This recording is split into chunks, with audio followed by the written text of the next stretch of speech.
ब्रिजमोहन जी के पास जाना होगा। ये क्या चल रहा है शरद पवार जी के मन में? क्योंकि हमेशा कहा जाता है शरद पवार जी के पावर गेम को समझना सबसे मुश्किल है। बीजेपी को करारा उन्होंने एक तरह से शिकस्त दी थी जब एमवीए का गठन किया महाराष्ट्र में, सत्ता उखाड़ पे कि उन्होंने पूरा ऑर्केस्ट्रेट किया कि कैसे एमवीए बनेगा, वहां हम सरकार चलाएंगे। लेकिन अब ये जो सबसे बड़े बड़े मुद्दे हैं राहुल गांधी के, राहुल गांधी कहते हैं मैं सावरकर नहीं मैं गांधी हूं, मैं समझौता नहीं करूंगा, माफी नहीं मांगूंगा। राहुल गांधी अडानी पर रोज घेरते हैं। इधर पीएम की डिग्री को लेकर उद्धव ठाकरे तक ने कहा कि कौन सा कॉलेज है भाई देश का जो गर्व नहीं करता पीएम मोदी पर कि उसी कॉलेज के पढ़े हुए। इन तीनों मुद्दों को धराशायी कर रहे हैं। क्या है उनके मन की बात?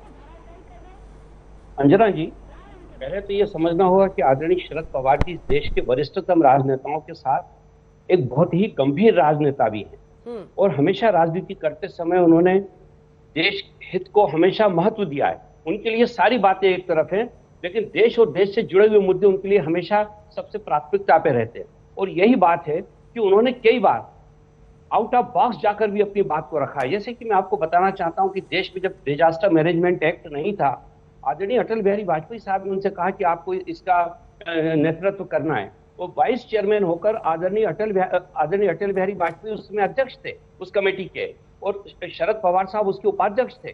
उन्होंने डिजास्टर मैनेजमेंट एक्ट 2005 इंट्रोड्यूस किया देश के लिए, और उस समय उन्होंने इस बात को कभी नहीं देखा कि लोग क्या कहेंगे, क्योंकि जब भी देश का मुद्दा आता है तो वो पीछे नहीं हटते। मैं यहाँ पर भी यही बात कहना चाहता हूँ, अगर आदरणीय शरद पवार जी ने गौतम अडानी जी के ऊपर उठने वाली उंगलियों के बारे में अगर कहा है तो उन्होंने देश हित में ये बात की है, क्योंकि देश के अंदर जो भी हमारे उद्योगपति जो भी थामा एक सेकंड उनको मेरे साथ दिखाई। ब्रिजमोहन जी, क्या आप कह रहे हैं कि अडानी मुद्दे पर जेपीसी की मांग देश हित के खिलाफ है? क्योंकि अगर मैं सही हूं तो शरद पवार जी ने यहां तक कहा है कि जब हमारी सरकार थी तो टाटा बिरला पर सवाल खड़े किए जाते थे जो कि देश हित में काम करते थे, और आज अडानी अंबानी पर सवाल खड़े किए जा रहे हैं, ये देश हित के खिलाफ है।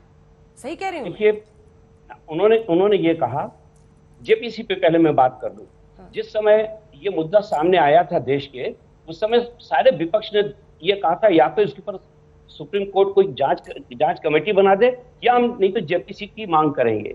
जब सुप्रीम कोर्ट ने वहां पर एक कमेटी बना दी तो शरद पवार साहब ने यही तो कहा है कि जेपीसी की जगह अभी चूंकि सुप्रीम कोर्ट ने अपनी एक कमेटी बना दी है, उसका इंतजार कर लें, उसका परिणाम आ जाता है। जेपीसी की मांग तो उसके बाद भी उठाई जा सकती है।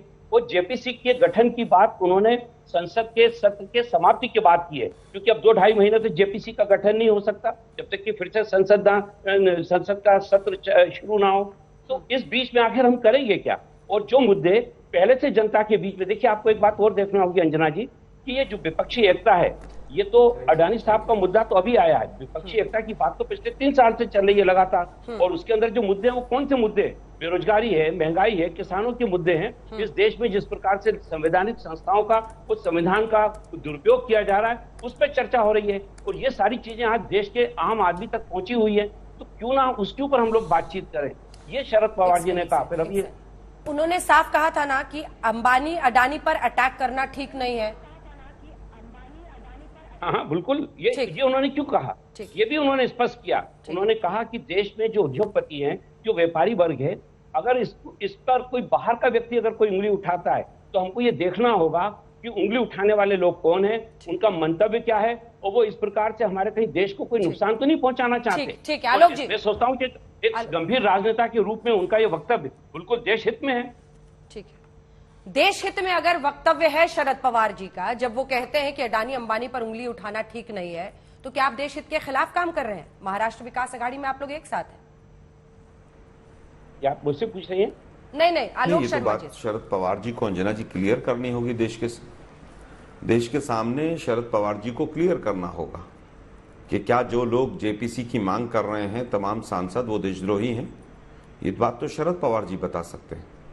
अभी ब्रिजमोहन जी कह रहे हैं कि एक व्यापारी के ऊपर, अरे भाई व्यापारी अगर फ्रॉड करेगा तो उंगली क्यों ना उठाई जाए? फिर तो सारे फ्रॉड जितने भी आज तक व्यापारियों ने किए सबको माफ कर दीजिए, क्योंकि वो व्यापारी हैं देश के। ये कौन सा तर्क हुआ? आज खैर मैं स्टेटमेंट से शुरू करता हूं अंजना जी। स्टेटमेंट उनकी है कि डिग्री से ज्यादा important unemployment, inflation and law and order का मामला ज्यादा बड़ा मुद्दा है।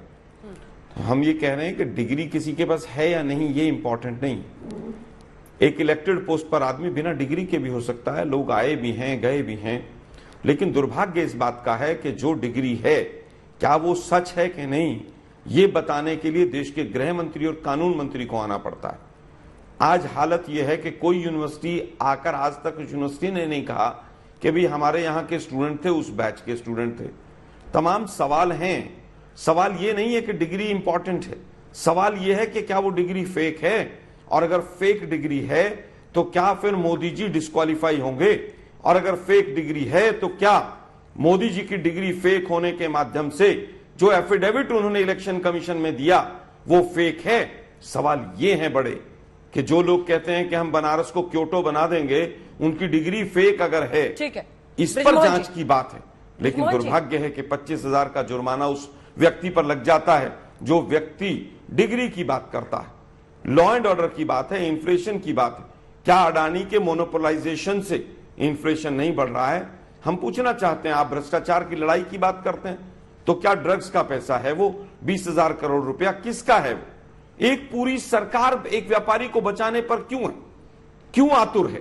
और अब अगर शरद पवार साहब भी बचाने पर आतुर हैं तो हम तो पूछना चाहते हैं भाई ये रिश्ता क्या है आप लोगों का? आप लोग क्यों बचाना चाहते हैं एक व्यक्ति को? आप कहिए कि जेपीसी से जांच होनी चाहिए, और जेपीसी से भी अगर कठोर कोई चीज हो सकती है तो वो होनी चाहिए।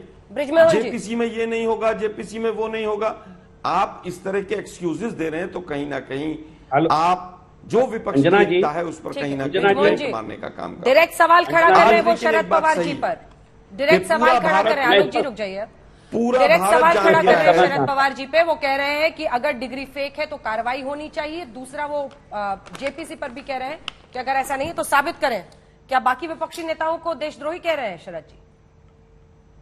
देखिए, देश के नेताओं को विरोधी नहीं कहा जा रहा है या देशद्रोही नहीं कहा जा रहा। शरद पवार जी ने अपने अनुभव के आधार पर जेपीसी के बारे में बोला है। अगर उससे, और साथ ही साथ उन्होंने भी 2 रोज पहले नासिक में इस बात को स्पष्ट कर दिया कि अगर मेरे जो सहयोगी दल हैं वो यदि ये महसूस करते हैं कि जेपीसी की मांग को उठाना चाहिए, मैं उनके साथ हूं। मैंने तो अपने विचार व्यक्त किए और मैं सोचता हूं कि एक राजनेता होने के नाते अगर उन्होंने अपने विचार व्यक्त किए हैं तो उस पर कोई आपत्ति किसी को लेना नहीं चाहिए। इसके पहले कांग्रेस ने भी कुछ ऐसे मुद्दे उठाए जिनसे हम लोग सहमत नहीं थे।